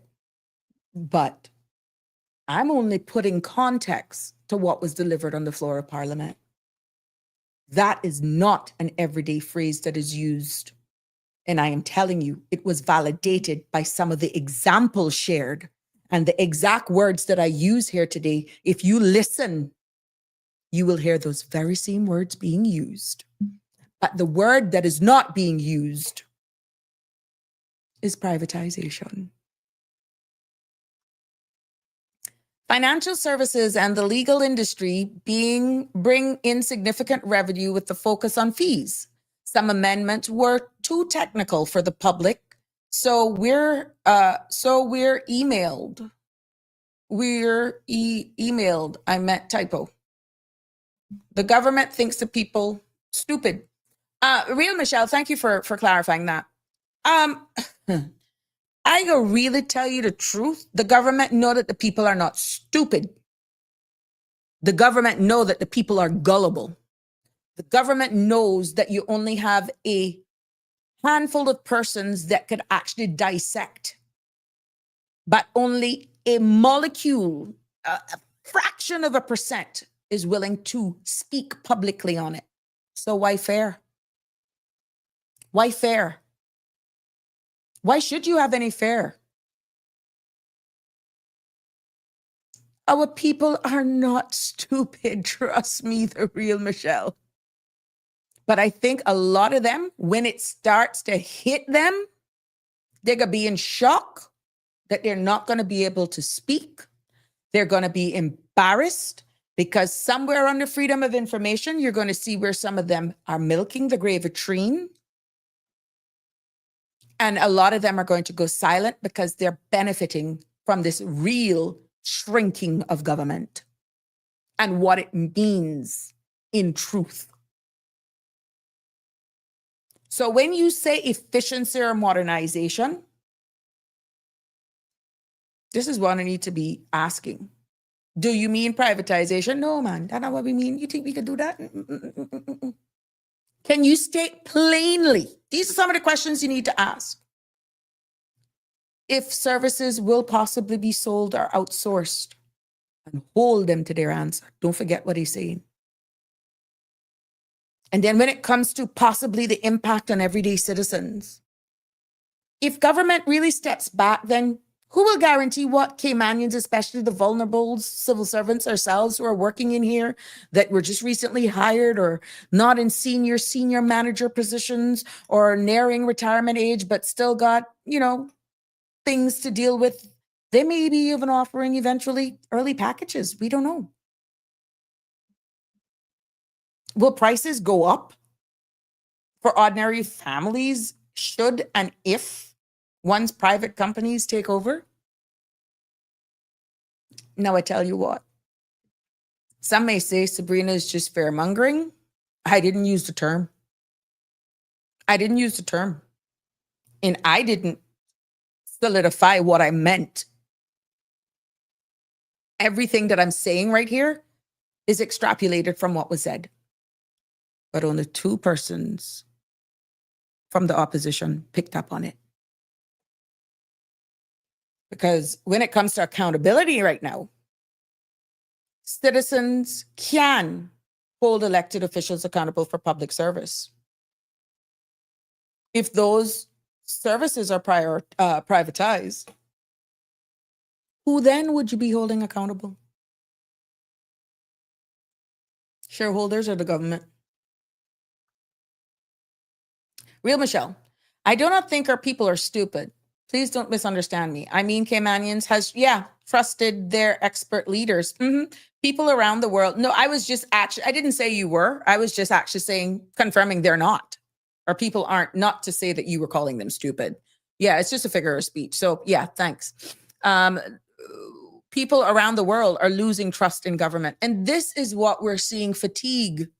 We're seeing, and I said it here, it could lead to fatigue. It could lead to cynicism. It could lead to just, I'm done.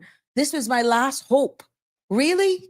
And at the end of the day, they could say, what are you listening to her for? She's a sore loser. Only time will tell. But remember, I said, once there's a mic, once I have credit on my phone, once there's a camera, even without a camera, I will remind you of what I said here today. Okay? Keith, voting has now become a marriage of well, I heard Keith when I was in there. Politics makes strange bedfellows, and I am telling you, it has become a reality. I am seeing it like you would not believe. Marriage of convenience, boy, it is quite comical during a campaign, and then when the chips fall and these are the 19 elected and you gotta rush to form a government, OMG. So I can see where you're coming from with that, Keith, to be honest. Good evening, Damien. How you doing? You late to class? Oh, I'm happy I can inspire somebody. But yeah, it is quite interesting where we're going to go, to be honest. But if that should happen, the accountability, then you're not going to be able to, who do you hold accountable? Because like I said, the chairman of Finance Committee has pretty much said, look, no minister here delivering anything is doing it on their own. It has all been supported by every one of us in cabinet. And that's no different from any piece of legislation that will be tabled on the floor of Parliament. No one elected person brings it there on their own. It is supported in its totality by every sitting member of cabinet, and also in the spirit of collective responsibility by caucus. And collective responsibility means even if you do not agree with something, majority rules, and you still want to be a part of the government. But that means you have to zip it. And even when there's coming for certain public discussions, you cannot say what you truly mean. You have to say what the majority went with, even within your core and every bit of your fiber. You know it's not right. It's not going to yield what it should be for the people who have elected you, because of collective responsibility. You got to see. You got to go along with the majority. And if it eaten you out that much and you can no longer do it, if you're a cabinet minister, you resign as a cabinet minister.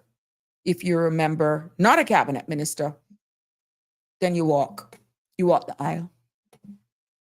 Those are the only two options. When it looks at national interest, what this all means, to be honest, these are some of the questions that you can ask now. Will privatization mean foreign ownership of Cayman essential services? And how will that protect Caymanian interests in that scenario? Yeah. And then you look then at the part of transparency. That word and democracy has been so diluted, it's almost comical. Some of the other questions you can ask when it comes to being transparent. Why are these changes being described in a coded language instead of being explained openly to the public? Which is why many times in these public meetings and questions are being asked, you're being timed how much questions you can ask. And it all depends on how deep down you're going with your questioning. Then sometimes you're just pretty much shut off. How dare you go there? That question is transparency. Some of the other questions that you can possibly ask is pretty much what specific services are being considered for privatization, if that's where it's going, for making efficiency of service and running of government more efficient. And pretty much what's the timeline? But remember, do not expect, should this become a reality, the word privatization to be used. There would be other words, other terms that I went into that will actually lead in that direction. And you can also consider what are the alternatives before even thinking about going down that line. What other reforms or improvements has the government been able to demonstrate that they have tried before going to that nuclear option? But when you get these big reports with huge recommendations, say to divest this, divest that, go there, at the end of the day, they're the experts. But you need the political will to say whether or not that's where they're going to go. But remember now, you have a government that has joined up that comprise of 3 independents, 3 from one party and 2 from another. And they have signed this agreement that they're going to stick together through thick or thin. But at the end of the day, it's 3 different manifestos and 3 different deliverables, even though in many cases, they all aligned because they all say that they love Cayman and what's in the best interest of our people. But a lot of them differ in how they want to streamline. You hear one of the words? Privatization. Streamline the efficiency of government. Here, another word, efficiency. You got to be able to pick up on the words. And I just used it, quite common, to explain something to you. But because it's me, you may think, oh, whatever. I educating you. Is a live stream of Parliament broadcast live on Cayman television programs, or is the transparency the only for those who subscribe to the internet? Oh, it's on YouTube. It's on YouTube, The Real Michelle. CIG TV, and it is titled Finance Committee, and then they have the dates under them. Tanya, oh, thank you so much. You're welcome. Real Michelle, partnering with CUC for civil servant pensions is code for giving bankers powers. No possibility for corruption there. I'm not even taking you up on that one, but yeah. You need internet for YouTube more than likely, or if you got Starlink or whatever. Yeah. So yeah, internet. Yep. It's all downline. They don't have, I stand to be corrected. If you're here on Logic TV, somebody, is it channel 23 where you can get the government channels, but it's not like a PBS public broadcasting system. Logic TV and I think Flow TV, they all have their independent channels, but usually on YouTube, you can stream them live and they're there. So that has been really good. And sometimes you can, they will program it in a way that you can get transcripts. So for every word said, you can see it in text format, what each person has said. And I think you got the closed caption as well, so that the words, sometimes based on our dialect and how we speak, the computer side of it may pick up a different word, but you have to listen carefully to hear what is being said. So, my dear, oh my gosh, 7:02, I went over and Denny didn't call. Oof. So that's how much information I had for you. I was able to do that all by myself. Oh my God.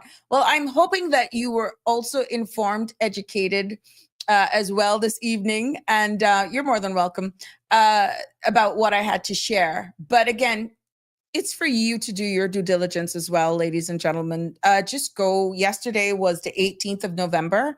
And there's a number of questions being asked there by the member of Georgetown East, Minister Bryan, the member from Red Bay. He was quite offended with certain things that were actually said and how it was projected. And then, of course, Kim and Brack East, kudos for her for saying certain things should be redacted, removed, so that it isn't. But hey, I guess only time will tell. So it has been a pleasure for me, actually. They own you. Yeah, the people. This space, Connie. But yeah, it has been a pleasure. My cup runneth over with information. Oh, I'm happy that I was able to enlighten you and inspire you some more. And I'm not here to, I wouldn't say criticize, constructive criticism. And that's what you're for, because with everything that's happening in people's lives, sometimes it's good to get another opinion. And like I said, I do the research. I try to see in between the lines, but what puts me in a better position at times, I'm not going to be perfect, is that I've been there. So I can pick up on things that the average person wouldn't. And this is why I have to remain neutral and deliver my findings in a nonpartisan manner. And at the end of the day, it's for you to process it. But there are going to come some times that it's going to be very difficult. I will have to say what I have to say. And I had a couple of those moments today. And I'm hoping that everyone who, if it hit you, I serve a mighty God and he's forgiven. He's a forgiven one. But don't make the same mistakes. Don't sell your soul, because once you do that, you can't turn back. Until tomorrow, which is Thursday. Oh my God. Look, tonight is Wednesday. Tomorrow, we're going to have, there's lots of stuff going on at Cayman Bay. And it's going to be, hear me, Cayman Bay, Cayman Cabana. And they're going to be kicking off their farm to table. Lots of things going on leading up to Cayman Thanksgiving. Luigi and the crew out there is definitely ready for the season. Some excellent things are going to go on. I'm going to have him jump on the show so that we can start promoting an event that he's going to be doing. If it's not tomorrow, definitely by Friday, we're going to be having a conversation with Luigi so that he can tell us what's coming up. And, you know, that's my boy. It's our Caymanian business down there. Excellent atmosphere, vibes, and all that sort of stuff. but I'm looking forward for the festive seasons to how he's going to be doing. Maybe he's going to bring back that traditional Caymanian style brunch on Sundays as well. But farm to table is huge, and they're all local ingredients being used. And I don't want to take away from it. Luigi can sell it himself. I know that he made me taste on Saturday night piece of cassava cake from Rhonda. Oh my God. Oh, Rhonda, kudos to you, girl. You got that lock cassava cake. Yeah, Luigi just tempted all of us. You know what was good?